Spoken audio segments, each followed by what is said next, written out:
Detroit police and the family of Porter Burks are desperately searching for answers tonight. Thank you for joining us here. I'm Dave Llewellyn. And I'm Glenda Lewis. The 22-year-old man was shot and killed by police over the weekend while he was experiencing a mental health crisis. And these types of calls happen more often than you may realize.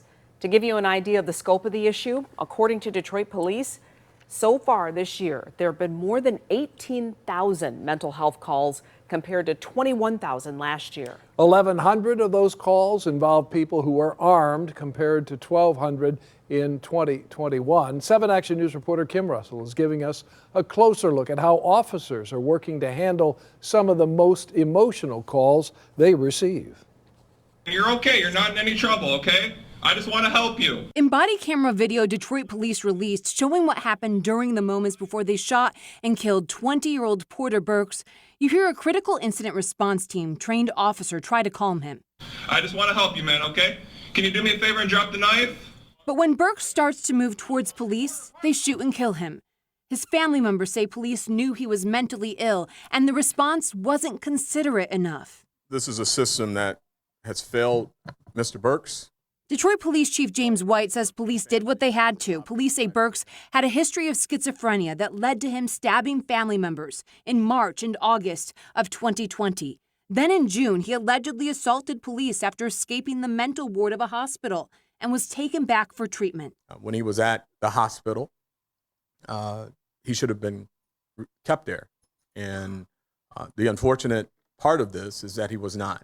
Under the words public safety headquarters, you see police and fire. But here in Canton, they have asked, should it be more? And that question has led to a program that they say could help make sure those in a mental crisis get the wraparound care they need.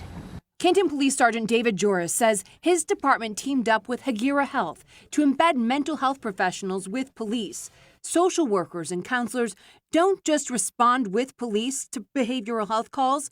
They follow up to make sure clients get the services they need, especially during the crucial time after they're stabilized at the hospital and released. Police are problem solvers, and there are a lot of problems that we can't solve by simply arresting people. It doesn't work that way. That's got to be the weakness in the system, and you're solving it. That's one of the great things about this program is that we have a social worker can help do that linkage. The earlier we intervene, the greater the opportunity that we can provide people with the help and the resources they need. Kevin Fisher is executive director of the National Alliance on Mental Illness, Michigan.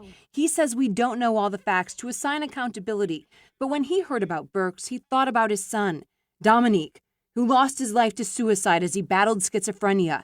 He says we all need to talk about solutions.